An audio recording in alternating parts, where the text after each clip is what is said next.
And welcome back to the Michael Cohen Show on our continued journey to 500,000 subscribers. Look, we got to get there. Crazy is happening. So hit subscribe, watch, comment, and share.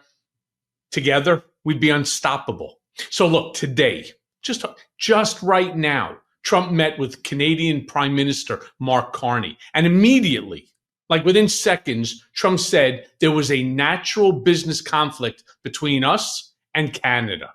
And why? Well, because of our close proximity. But Trump promised that the people of Canada will love America again. Reporter then goes on and asks Trump about Canadians not wanting to visit the United States. Play the clip.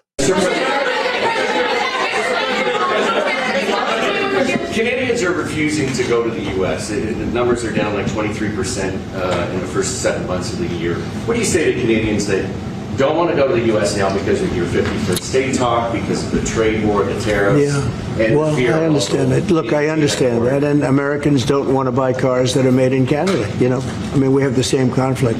So there isn't. It's something that will get worked out. There's still great love between the two countries, but you know, American people want product here. They want to make it here. Detroit was emptied out and moved to Canada, moved to Mexico, moved to other places, not just Canada. And now they're all moving back, you know, they're moving back. We have, right now, I was just telling Mark, we have 17 trillion, but it's really much higher. That was as of a couple of months ago. Yeah. We have over $17 trillion being invested now in the United States.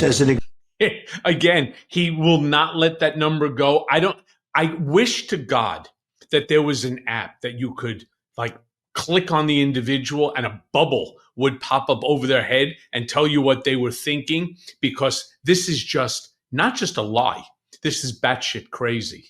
Now, Trump then spoke about how Mark Carney is such a great man. A reporter then pushed back, asking why Trump won't make a deal even though he thinks so highly of Carney. It doesn't make any sense. Play the clip. Because I deal with lots of leaders all over the world. He is a world-class leader. He's a man that knows what he wants, and I'm not surprised to see that he won the election and won it substantially, and I would think he's more popular now. He's a good man. He does a great job, and he's a tough negotiator. So what's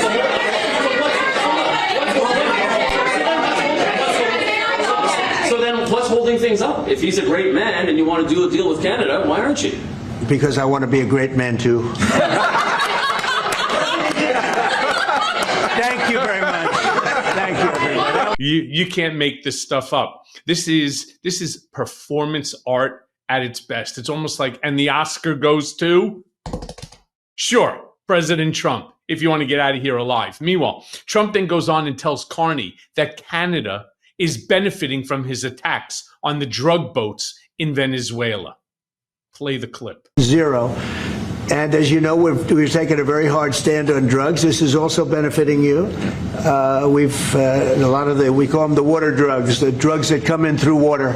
They're not coming. There are no boats anymore. Frankly, there are no fishing boats. There's no boats out there, period. If you want to know the truth, we're saying, does anybody go fishing anymore?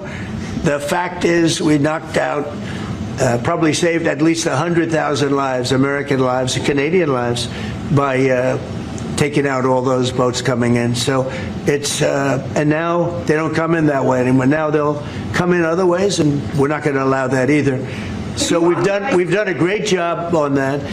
But have you ever had anybody compliment themselves more? All right. First of all, nobody has yet to validate that any of those boats that were blown up were on their way to the United States and or contained any drugs at all.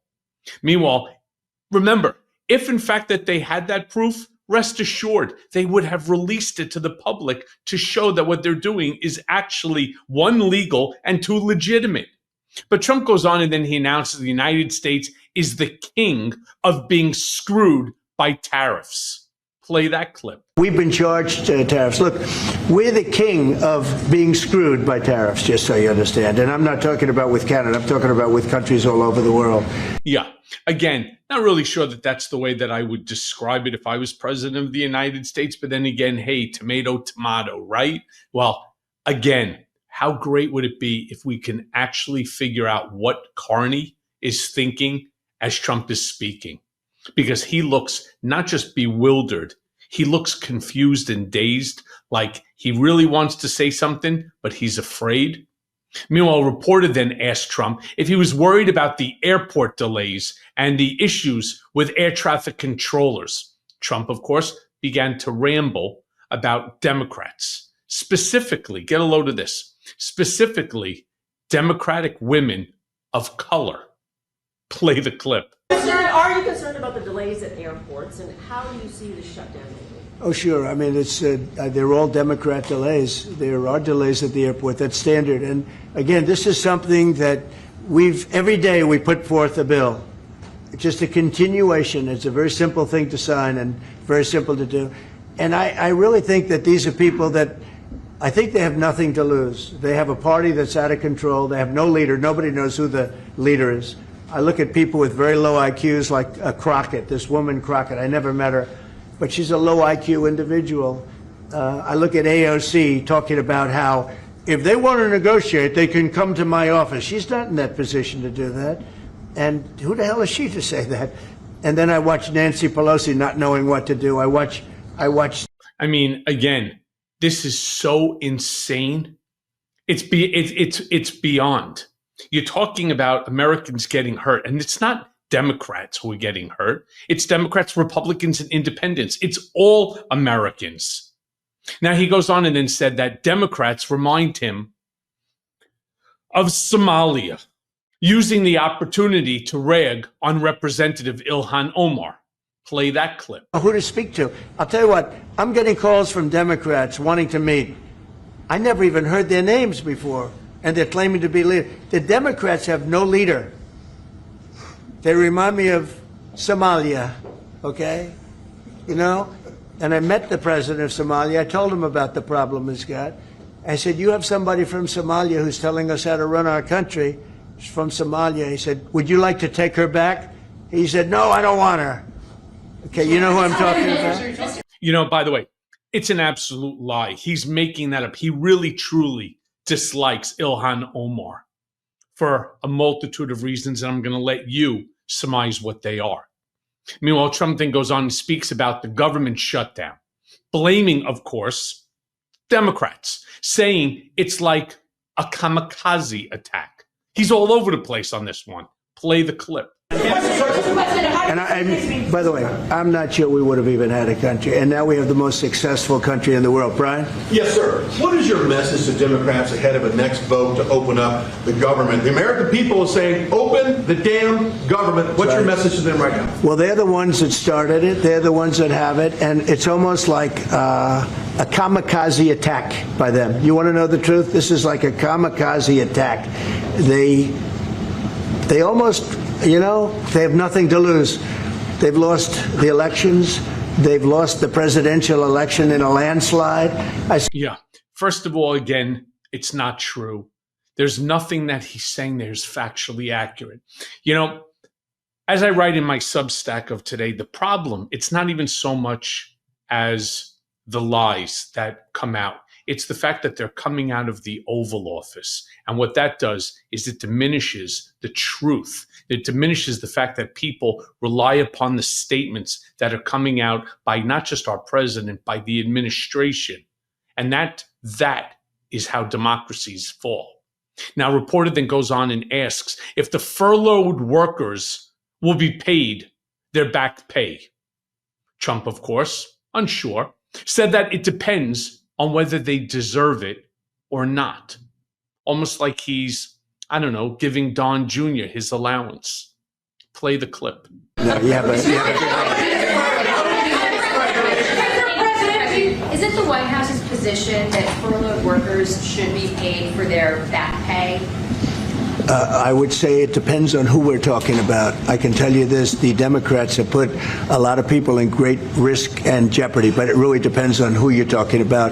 But for the most part, we're going to take care of our people. There are some people that really don't deserve to be taken care of, and we'll take care of them in a different way. Okay? Thank you. But they're going to take care of them in a different way. Well, how? Fire them? Have them investigated by the DOJ? or maybe the IRS. This is just batshit crazy. This is crazy. How are you going to make a determination if a person deserves it? What happens to, for example, all of these folks like the air traffic controllers, the ones that are actually showing up? Are they going to get back their back pay? How are we going to determine? First of all, government has now been shrunken in size. So who's going to do the work to determine whether somebody is or is not deserving of it? Is it going to be based upon their name? Is it going to be based upon Trump's whim? So he goes on. Imagine this. Trump goes on to threaten, again, to fire even more people. Play that clip. Say it again. How many permanent jobs are you talking about to be limited? Well, I can tell you, I'll be able to tell you that in 4 or 5 days if this keeps going on. If this keeps going on, it'll be substantial, and a lot of those jobs will never come back. But you're going to have a lot closer to a balanced budget, actually. Yeah, I mean, you can't imagine what we're talking about going on here. He's going to fire a whole group of people. Why? I don't know. It's merely just creating more chaos where chaos is not even needed. And finally, again, he likened Democrats to the insurrectionists. Explain to me how you're likening Democrats to insurrectionists when not one of those insurrectionists are Democrats. They are all MAGA Republicans. Play the clip. At once, I was greatly helped by our Speaker, Mike Johnson, and by the Senate. I'll tell you what, John Thune's been, both of those guys have been incredible. And we got a bill passed that I said, let's see if we can get it all done. Because these Democrats are like insurrectionists, okay? They're so bad for our country. Their policy is so bad for our country. I don't even know why there are reporters there screaming out questions. What's the point to ask a question if you're not even going to get a legitimate answer? And no matter what, do they think that this is now going to be breaking news? Every day, it's the same thing over and over and over again. And poor Carney has to sit there kind of like, a statue, literally pretending that anything that he's listening to is normal.